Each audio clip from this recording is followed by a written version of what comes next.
people and situations that upset you. See, there's some people that know just how to push your button. They know just what to say.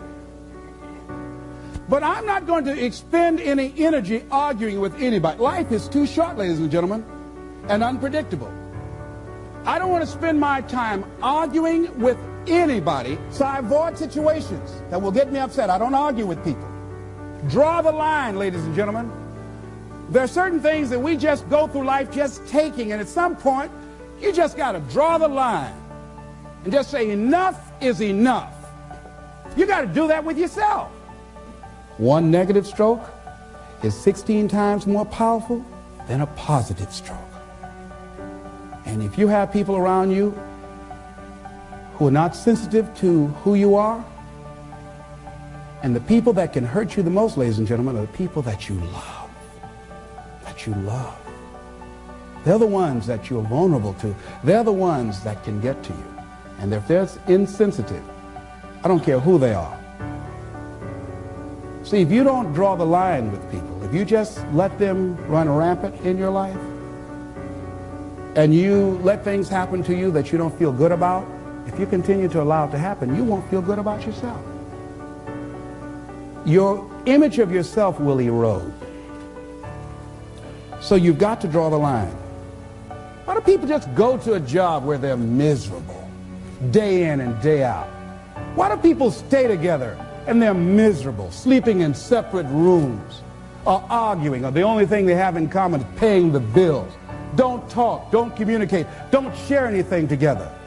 Day in and day out, as short and unpredictable that life is, being mean to each other. Why do people do that? Known hells are preferable to strange heavens because it's familiar. See, life is rough, ladies and gentlemen. It's rough, and it's scary. It's scary growing. It's scary taking a chance. It's scary acting on your intuition, on your guts. It's scary. It's frightening. There are people that's tolerating things right now, and they're immobilized by fear. They can see the hammer coming, and they're afraid to even move because it's scary. To go against the dominant thinking of your family, friends, and those people you associate with every day is perhaps the most difficult act of courage you will ever perform.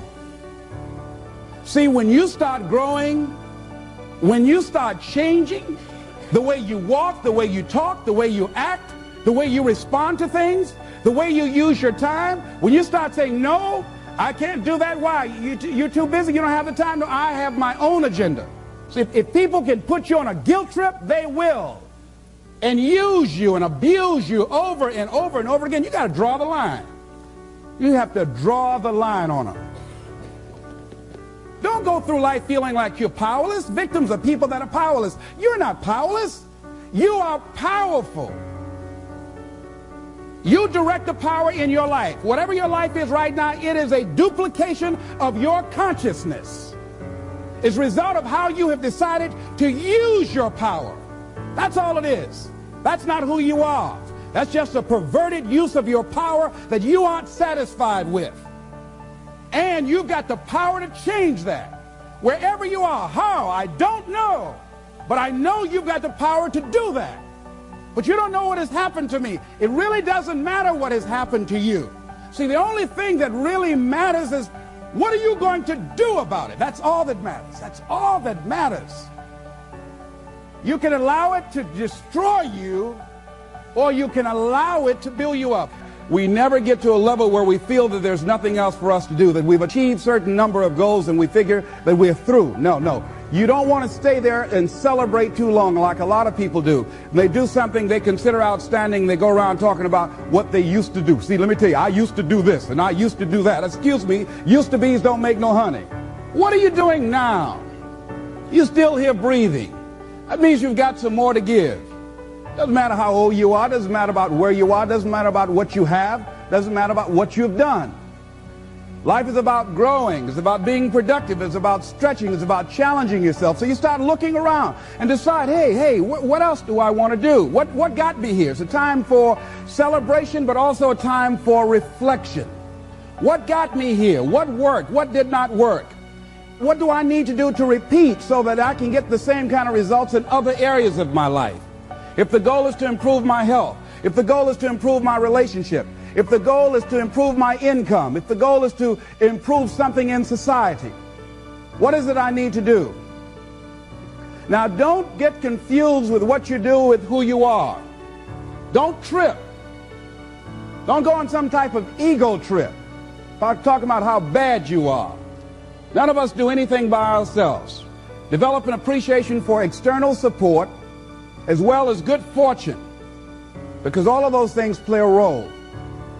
The other thing is, don't go overboard celebrating. You must meet with triumph and disaster and treat those two imposters just the same. You look at it, hey, I did it. I feel good about that. Now you're moving on to the next thing. Things did not work out the way you wanted them to work out. You didn't produce the results you wanted to produce. Hey, miss that. Win some, you lose some. Next, moving right on. Don't confuse who you are with what you do. Make your mind fertile ground for the seeds of opportunity. Think, if you want to experience a sense of fulfillment, you've got to have an open mind so that ideas can come in there and take root and grow. So part of beginning to have fertile ground, you got to break that ground up. You got to break up that hard crust. Because if you don't, seeds will fall there and the wind can blow them away, the winds of doubt. When you're set in your mind and you refuse to grow and you're not open to new ideas, new methods, new ways of doing things, if your mind is already fixed, you become stagnant. You can't grow. You can't have a sense of fulfillment. You become extremely cynical and negative about everything. You know it all. So you want to begin to look at life and have a sense of curiosity, not know it all. You want to keep learning, keep growing. And realize that we had a theme. You never find out how much you know until you find out how little you know. And there are some people you can't tell anything. They have all the answers. Oh, I've already done that. So many of us count ourselves out of things prematurely. You don't know what the possibilities are up in there. So you want to be open, you want to continue to learn, you want to continue to grow, you want to begin to know that there are unlimited ideas out here waiting for you to latch on to them. And if you don't take advantage of them when they come your way because you're so closed-minded, do understand somebody else will. And we've all had ideas that we did not act on and looked around and somebody else had the idea and gone with it. So be open and receptive. Become involved in life. Live your fantasy. Most people go through life not living their fantasy, sitting up in the bleachers, looking out on the field, looking out into the arena, wishing that they were down there, just fantasizing, seeing themselves running with the ball. Decide to live your fantasy.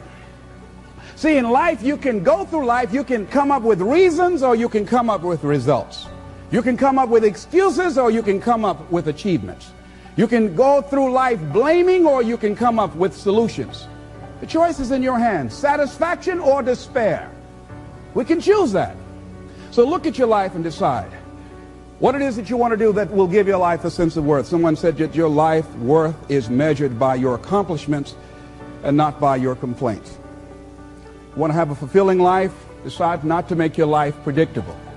So some people, their lives are very predictable. They got a little routine, they do that, and they follow that day in and day out, day in and day out. You don't get much juice and happiness out of life like that if you're predictable. You want to change it up. Variety most certainly is the spice of life. Here's something else. Want to create a greater sense of fulfillment? Challenge your fears. Challenge them. Look those fears in the face and take them on. Don't allow them to rule you. Decide that you're going to take some chances. You've got to be willing to risk. If you're not willing to risk, you can't grow in life. Life has no power when you're not willing to risk. It said to laugh is to risk appearing the fool. To weep is to risk appearing sentimental. To reach out for another is to risk involvement. To expose feelings is to risk exposing your true self. To place your ideas, your dreams before a crowd is to risk their loss.